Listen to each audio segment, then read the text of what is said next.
برای اینکه روندها رو بشناسی، خب برای اینکه یک ترند رو بشناسی، برای اینکه بفهمی الان تو محدوده رنج هستی یا نه، شما 4 تا لغت رو باید بشناسی. ببین توی رنج، خب این سقف رو میبینی، این سقف هم برابر با این سقفه، دو تا سقف زده، دوباره اومده یه کف زده، از همینجا دوباره رفته یه سقف بالاتر از این زده، دوباره اومده یه کف پایین تر از این زده. میبینی حساب کتاب نداره، یعنی هی رفته بالا هی اومده پایین، هی رفته بالا اومده پایین. پس توی محدوده رنجی. توی کانال ها این 4 تا لغت رو بهت یاد میدم، به خوبی میتونی بفهمی کانال چیه و رنج چیه.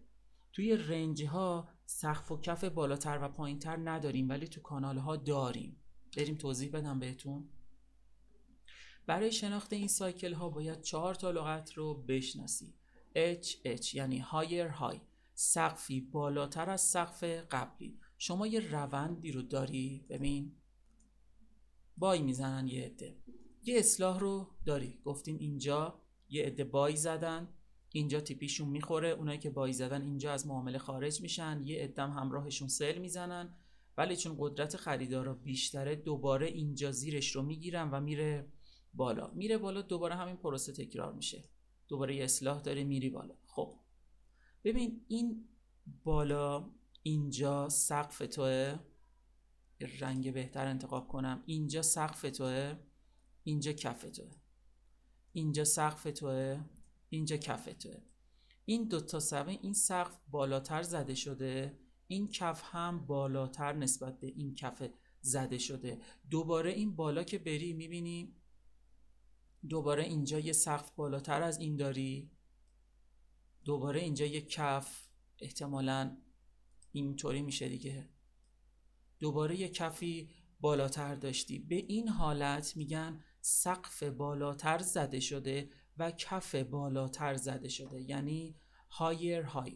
حالا کدوم HH به کجا میگن؟ higher high یعنی سقفی بالاتر از سقف قبلی. الان با کف کار نداشته باش، همین رو نگاه کن، سقفی بالاتر از سقف قبلی یعنی چی؟ یعنی این سقف بالاتر، پس این HH نسبت به این دوباره یه سقف بالاتر زده، پس این هایر هایه و این روند همینطور ادامه داره تا زمانی که دیگه HH نبینی و سقف بالاتر نبینی و این یعنی پایان رونده. حالا HL چیه؟ مثل همون هایر لو، یعنی کفی بالاتر از کف قبلی. یه کف زدی اینجا، یه اصلاح داشتی، یه کف قیمتی داشتی، حالا کف بعدی از این کف بالاتره، پس میشه HL. دوباره یک کف بالاتر داشتی HL، دوباره داری HL تا زمانی این روند ادامه پیدا میکنه که دیگه این قیمت بیاد پایین. خب به این صورت بشه برای مثال. خب شما اینجا دیگه اینجا یه هایر های داشتی، اینجام یه هایر لو داشتی، تا اینجا همه چی درسته، اینم هایر لوه درسته، ولی اینجا دیگه نگاه کن، دیگه هایر های نداری، دیگه سقفت اومده پایین تر، اینجا ببین کفت اومده پایین تر، دیگه بازار برگشت، دیگه هی داره سقف پایین تر کف پایین تر میزنه، پس روند صعودی دیگه تموم شده. حالا راجع به اینها صفحه بعدی توضیح میدم. یه بار دیگه بگم، چقدر شلوغ شد. خب یه بار دیگه بهتون بگم، یه هایر های داری یعنی سقفی بالاتر از سقف قبلی، یه هایر لو داری یعنی کفی بالاتر از کف قبلی. خب بیا تو این چارت بهت نشون بدم. این یک نمودار واقعیه که من عکسش رو گرفتم، هایش و هایر لوهاش رو پیدا کردم، میخوام به توضیح بدم. خب خیلی دقت کنید، ببینید اینجا روند شروع میشه، برای ما یه سقف میزنه، یعنی چی؟ یعنی نمیتونه ازش رد بشه، یه اصلاح میکنه، دوباره تلاش میکنه، دوباره نمیتونه، یه کندل پرقدرت نزولی میزنه. هر که الان باشه میگه اوه این کندل نزولی رو زده، پس بازار حتما قرار نزولی باشه، این کندل خیلی پرقدرته. نه، چه ربطی داره؟ حالا این که شما یه کندل دیدی که تعیین نمیکنه روند بازارش. صبر کن ببین این سقف از این پایینتر میزنه یا نه، کف از این پایینتر میزنه یا نه. صبر کن ببین تکلیف این موجه چی میشه. بعد خیلی ها میان ببین این کندل رو که میبینن میگن ما یه سل باید بگیریم. اینجا سل میگیره، استاپشو میذاره این پشت، امیدم داره که نمودار همینجا بیاد پایین، همینجا میاد بالا استاپشو میزنه، میگه چرا استاپ من خورد؟ استاپ تو خورد چون که دقت نکردی به سقف بالاتر و کف بالاتر. صبر کن تکلیف این موجه مشخص بشه بعد سل بگیر. این رو زده، دوباره اینجا یک تلاش ریزی کرده نتونسته از این کف هم بشکنه، اینجا رفته بالا. خب این رو که زده رفته بالا، پس شما اینجا یه سقف داشتی که نتونسته قیمت ازش عبور کنه، اینجا هم یه کف داشتی که قیمت مجدد نتونه ازش عبور کنه. شما این وسطی نمیدونی الان چی کار کنی، بای باید بگیری یا سل باید بگیری، صبر میکنی. اومده اینجا این محدوده رو شکسته، رد کرده، رفته بالا، میگه پس سقف من رو زد، یه سقف جدید برا من زد، پس ممکنه روند صعودی باشه. چرا؟ چون سقف جدید زده، یعنی قدرت خریدارها بیشتره. یه هایر های زده، یعنی شما نسبت به این یه هایر های داری. خب اصلاح انجام شد، پس اینجا شد یه سقف دیگه، پس 2 تا سقف داری، یه کف.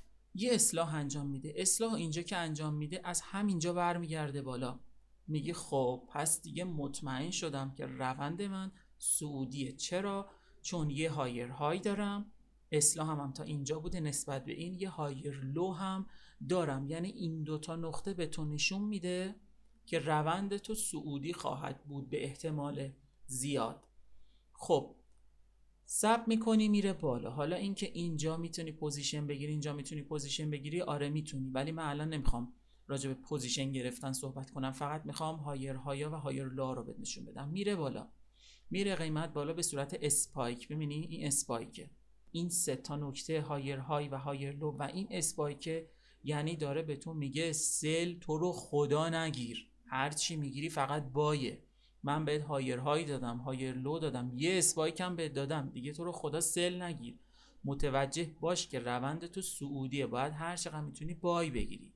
خب تا اینجا اومده، از اینجا یه اصلاح قوی کرده، دوباره یه سقف و یه کف زد، هایر های و هایر لو، یه سقف جدید، سقف بالاتر، یه کف جدید و کف بالاتر. خب دوباره همین اتفاق پایین شروع میشه، دوباره میره بالا، یه سقف بالاتر میزنه، یه کف بالاتر، دوباره میره بالا، سقف بالاتر، کف بالاتر، دوباره میره بالا، سقف بالاتر، کف بالاتر. نه، اینجا لوور لو داریم، یعنی دیگه کف بالاتر نداری، از این کفت زد پایین تر. آقا اینجا روند ما تموم شد، روند صعودی ما اینجا تموم شد، دیگه بای نداریم. اینو که زد، به محض اینکه شما اینو دیدی، به محض اینکه یه دونه کف پایین تر از کف قبلی دیدی، دیگه روند صعودی تموم، دیگه بای نمیگیری، دیگه دیدگاهت بای نباشه، دیدگاهت عوض میشه دیگه.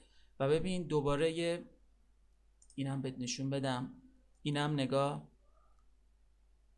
یه کف پایین تر زد ولی دیگه اچ نزد، این اچ نیست که کفت اومد، سقفت اومده پایین تر. پس اولین نشونه پایان یک روند اینه که تو بیای هایر های، هایر لو ها رو رسم کنی توی یک روند صعودی و به محض اینکه دیگه سقف بالاتر و کف بالاتر ندیدی، بدون روند صعودی تموم شده.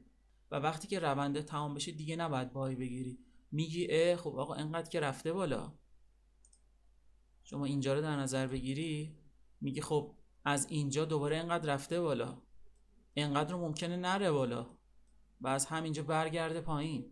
حالا اینجا محدوده رنج شده، ببین اینجا دوباره یه محدوده رنج رو برات ساخته. ببین یه اسپایک زده، یه کانال داشتی، خب اینجا لوور لو زد، میفهمی که دیگه روند صعودی تموم شده. حالا از کجا میخوای بفهمی که رنج شده؟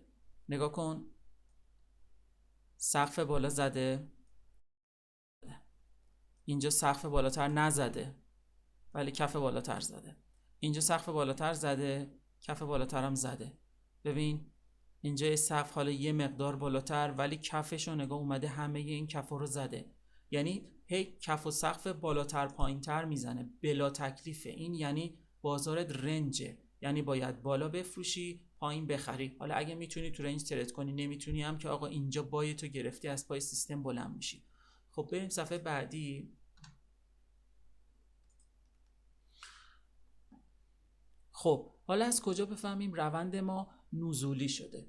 دو تا اصطلاح دوباره بهت یاد میدم، LH و LL. LH یعنی lower high، سقفی پایین تر از سقف قبلی، برعکس اون روند صعودی میشه، و LL کفی پایین تر از کف قبلی. دیگه حالا هی سقف و کف پایین تر میزنه، برعکس اون که بالاتر میزد این پایین تر میزنه. از همینجا میتونی بفهمی روند نزولی شده. ببین چارت رو نگاه کن. شما اینجا یه کانال داری، خب کانالم که به توضیح دادم دیگه، شما به دو نقطه نیاز داری. نگاه کن اینجا و اینجا رو که به هم وصل کنی نقطه بعدی رو بهت داده، اینجا و اینجا رو که به هم وصل کنی بهت یه کانال داده. خب پس این از کانالت. از کف کانال قیمت زده بیرون، اولین سیگنالا داره بهت داده میشه که ببین من کف کانالتو سوراخ کردم، از کف کانال زدم بیرون، پس احتمالا من میخوام یه ریزشی داشته باشم. تو شک داری، ثبت میکنی، میخوای ببینی سقف و کف پایین تر میبینی یا نه. قیمت تا اینجا میاد یه کف میزنه، از اینجا یه اصلاح انجام میشه، تا اینجا اصلاح انجام میشه، بعد دوباره قیمت میاد پایین. پس اینجا یه لوور لو داری، یعنی یه کف داری و یک سقف نسبت به این بالا. حالا فرض میکنیم مثلا این دوتا رو هم نداریم، این دوتا پاک شده، شما این روند رو داری از اینجا به بعد. ببین یه لوور لو زده میشه، یه لوور های، یعنی یک کف پایین تر زده میشه نسبت به این، اصلاحش هم تا این نمیرسه، یعنی تا این سقف نمیرسه، از سقف پایین تره. پس اینجا دیگه متوجه میشی که آقا نه، روند من نزولیه. بخوای باز مطمئن شی، باشه مطمئن شو، دوباره یه لوور لو میزنه، یه لوور های میزنه، یه سقف پایین تر، یه کف پایین تر. دیگه آقا باید بگیری دیگه قضیه چی شده، دیگه نزولیه دیگه. میبینیم لوور لو، لوور های، لوور لو، لوور های، لوور لو، دقت کنید، لوور های، تا اینجا همه چی سر جاشه. اینجا یه لوور لو میزنه، اینجا یه لوور های میزنه، اینجا دیگه کف پایین تر نمیزنه، یعنی این لوه شد لوه آخرش، پایین و اینجا زد دیگه. این اگه درستش این بود که این بیاد پایین دیگه برسه به اینجا که یه کف پایین تر باشه، ولی نتونست بزنه، و از همینجا شما میفهمی پایان روند صعودی اشتباه، پایان روند نزولی، یعنی این نزوله دیگه تموم شد، دیگه بازار سایکلش عوض شده، دیگه تو با دیدگاه یک روند ترند نزولی ترید نمی کنی دیگه، اونو بذار کنار. حالا دنبال فهمیدن سایکل بعدید باش. سایکل بعدید اینجا چیه؟ خب یه HL زد، یعنی یه کفی بالاتر زد دیگه، کف پایین تر نزد. حالا اینجا اومده که دیگه اصلا اینجا اطمینان رو بهت داد، دیگه LH نزد، یه سقف بالاتر هم زد، یعنی تو یه کف بالاتر داری و یه سقف بالاتر، پایان روند نزولی. حالا اینجا ببین اومده پایین، یه کف زده رفته بالا، کف پایین تر دوباره، ببین اینجا کف پایین تر، سقف پایین تر، کف پایین تر، ولی این دیگه سقف نیست، این سقف اومده اینم حتی رد کرده. پس میبینی بلا تکلیف بازار، یعنی دیگه سقف و کف هیچ اعتقادی نداره، هی بالا پایین میزنه تا دوباره سایکل بازار از حالت رنج بیاد بیرون. این حالت رنجه. این هم اسپایکه، یادت بهت گفتم اسپایک اصلاح نداره. ببین از اینجا حالا خبری بوده یا تایم سشن نیویورک، یه دونه اسپایک یک کندلی خفن زده، یهو میبینی این کلش تو 5 دقیقه اتفاق افتاده یا حتی کمتر، 1 دقیقه اتفاق افتاده، و از همینجا یک کانال درست کرده و رنج شده. خب این از 4 تا اصطلاح. خیلی باید سعی کنی که تسلط داشته باشی بهش. برو توی چارت دنبال اسپایک ها بگرد، دنبال کانال ها بگرد، دنبال محدوده های رنج بگرد، پیداشون کن، علامت گذاری بکن و بذار چشمت عادت کنه. بریم توی چارت چند تا اسپایک و کانال و رنج نشون بدم تا بیشتر براتون جا بیفته. خب من الان چارت جی بی پی یو اس دی تایم فریممونم 15 دقیقه است. حالا گفتم 5 دقیقه و 1 دقیقه نباشه، یه ذره ببرم بالاتر که بدونین توی هر تایم فریمی این انجام میشه. توی H4 هم بریم تستش کنیم، بازم به همین صورته. الان میخوام بذار همینجا رو بهتون بگم. خب این یه تیکه رو داریم، میخوایم بدونیم که روش بحث کنیم ببینیم به چه صورته. ببین این محدوده بالای تو میشه، این محدوده پایینت میشه. پرتکرارترین محدوده ها اینجا بوده. محدوده رنج میتونه حتی بالاتر و پایینتر هم داشته باشه، یعنی یه کف پایینتر بزنه ولی به این معنی نباشه که میخواد اون کف رو ادامه بده. به محض اینکه این کف رو سوراخ کرده خیلی‌ها سل گرفتن، ولی آیا کندل تایید هم بهت داده؟ یعنی بعد از اون این روند ادامه دار بوده؟ نه، یه سبز پرقدرت زده و اینو نشون داده که من نمیخوام بریزم، این فیک بریکه. پس همین کف دوباره برات یه کف جدید میسازه. این بالا هم به همین صورت رد کرده ولی سریع قیمت اومده پایین. این هم میشه دوباره یه محدوده مهم برات. این محدوده بهش میگن رنج. چرا؟ چون سقف زده، کفت اینجاست، سقفت دوباره نسبت به این پایین تره، دوباره اومده کف از این پایین تر زده ولی دوباره برگشته بالا، 2-3 تا سقف بالاتر زده، دوباره اینجا کف زده. دوباره میبینید چقدر بلا تکلیفه. این کف از این پایین تره، این سقف هم از این پایین تره ولی نسبت به قبلی ها بالاتره. میبینید چقدر گیجت میکنه. حالا راه تشخیص رنج یکیش اینه، یکیش و بهترین راهش همینه که ببینی سقف و کفت به چه صورته. یه راه دیگهش مووینگ اوریجه که خب خیلی باحالتر و خیلی ساده تر از اینه. حالا جلسه‌های آینده به توضیح میدم. خب فهمیدی که این رنج. حالا تو رنج چی کار میکنی؟ بالا میفروشی، اینجا میفروشی، اینجا میفروشی، اینجا میفروشی، استاپت میخوره، هیچ ایرادی نداره، اینجا میخری، اینجا میخری، اینجا میخری. معامله کردن توی رنج ها یه مقدار سخت، نیاز به تجربه داره. چرا؟ چون امکان برگشت قیمت سریع وجود داره. یعنی شما میای اینجا وارد میشی، بای میزنی، قیمت انقدر میره بالا سریع برمیگرده پایین. یعنی تو اگه اینجا معاملتون نبسته باشی سریع میاد استاپت میخوره. پس توی رنج ها باید با تجربه، با سرعت عمل ترید کنی. خب بریم سراغ بحث اصلی. از این حالت اومده بیرون، از این بریک کرده، این رو هم بریک کرده و مثل اینجا دیگه میبینی سریع برنگشته، مثل اینجا برنگشته، اینجا که یه بریک صورت گرفته ادامش داده. یعنی شما کندل زرد پرقدرت، کندل نزولی پرقدرت اینجا نمیبینی. پس میفهمی که خب ممکنه دیگه برنگرده، بذار من دیدگاه هم بای باشه. اینجا یه دونه هایر های زده، اینجا یه دونه هایر لو. اینجا رو نگاه، حتی یک مقدار میبینی از این بالاتره، حتی یک مقدار سر سوزن بالاتر باشه یعنی هایر های زده. این که قشنگ واضحه. هایر های زده، اینجا یه هایر لو زده، اینجا رفته بالا یه هایر های زده. ببین این وسط این اتفاق افتاده، خب یه هایر لو زده. بذار پاک کنم. ببین اینجا یه هایر لو زده. میتونه حواست باشه که روند صعودی پس ممکنه نباشه، داره منو فریب میده، ولی هایر لو زده.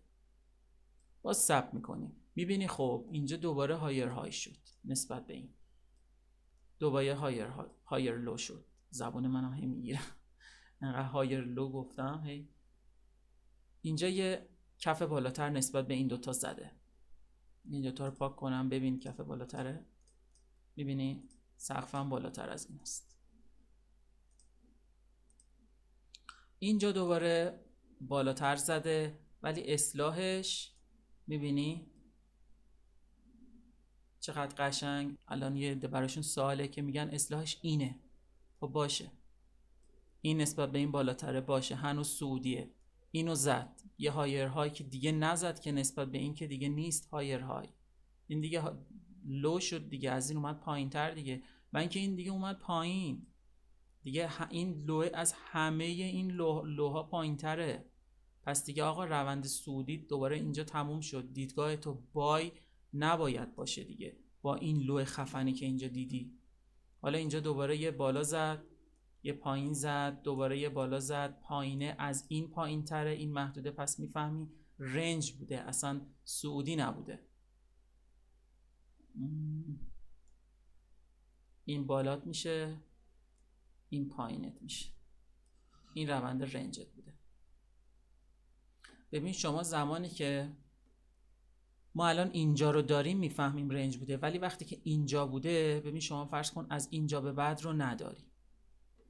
ببین یعنی شما فقط فرض کن اینو داشتی. ای خدا من یادم میره اینو بزن. شما فرض کن فقط اینو داشتی. هایر های هایر های هایر های هایر لو هایر لو هایر لو. خب پس روند صعودی دیگه، آره اوکی. ولی اینو که زد حرکات باید تیز بشه که دیگه روند صعودی نیست. دیدگاه دیگه به صورت روندی نیست. وقتی که اینو زد پس میای براش یه محدوده بالا براش مشخص میکنی، یک محدوده پایین هم براش مشخص میکنی که حالا همین محدوده اساسا اینو پاکش کنم. اینجا دوباره رنجه. ببین یعنی از یه رنج رفته توی یه رنج دیگه. یه نکته یادت که هست بهت گفتم اگه رنج رو از بالا سوراخ کرد ممکنه اندازه عرض اون رشد کنه و دوباره بریزه. تو رو خدا دقت کنید ببینید چقدر قشنگ. ببین اون تا اینجا اومده، ببین یا خدا دقیقا برابر با اینه. از همینجا اومده اینو زده، دقیقا این قیمته رو زده، از همینجا ریخته. ببین اینا اندازه همه. این دوتا محدوده رو نگرفتی باشه، دوباره از این پایین میخواد سوراخ کنه. از این پایین که سوراخ کرد دوباره تو باش همراه میشی، سل میگیری. اینجا حالت اسپایک وار اومده پایین. تو حالت اسپایک فقط در روند معامله میکنی. در روند یعنی چی؟ یعنی فقط سل میگیری. تا کجا سل میگیری؟ تا این کفه، تا این کفه، اندازه عرض رنج قبلیت. ببین میبینی تا همینجا اومده و دیگه قدرت تموم شده. یعنی تو این لگو بگیری کافیه، این برابر با اینه، شما اینو بگیری کارتو کردی، موفقیت آمیز بوده عملیات دیگه، پاشو پای سیستم. بعد به محض اینکه اندازه عرض این رو زده دیگه قدرت کم شده و دوباره رنج شده. میبینی رفته پایین رفته پایین، یه دونه بالا زده، پس دیگه روند نزولی هم اینجا تموم میشه. خب اینجا رو هم میخوام به توضیح بدم. ما سقف بالاتر زده، سقف بالاتر، کف بالاتر، اینجا نتونسته سقف بالاتر بزنه نسبت به این، پس روند صعودی تموم شده باید بدونی. خب یه کف بالاتر زده، باشه شاید روند صعودی ادامه داشته باشه، ادامه هم داشته. سقف بالاتر از این هم زد، یه کف بالاتر هم زد، خب اوکیه، ولی دیگه سقف بالاتر زد نزد. اینجا پایان روند صعودیته. همه اینا رو باید بگیری، به مرور زمان میتونی بگیری. این یه کاناله، بذار پاک کنم، این یه کاناله که تو باید روش ترید کنی، یا میتونی این بالا بکشی، میتونی روش ترید کنی، میتونی همه اینا رو، همه این بایا رو تو باید بگیری. ولی کجا دیگه بیخیالش میشی؟ اینجا دیگه سقف پایین تر زده، دیگه تمومه. یه کف پایین تر زده، این کفه که چون از همه اینا پایین تره پس نشون میده که دیگه باید سل بگیری. سقف پایین تر، کف پایین تر، سقف پایین تر، کف پایین تر، سقف پایین تر. دقت کردی بچه ها چیکار کردم؟ نگاه کن، این برای خودش سقف ها، شادو سایه تا اینجا اومده، این خودش یه سقف میتونه باشه. دوباره از همینجا اومده پایین. قشنگ بهتون توضیح میدم جلسه های آینده که این چیه. این یک کلاسیک پترنه. وای چقدر خوشگله. تو میتونی اینو قشنگ بگیری. میبینی اندازه این لگه، نگاه نگاه، کجا بود خدا. ببین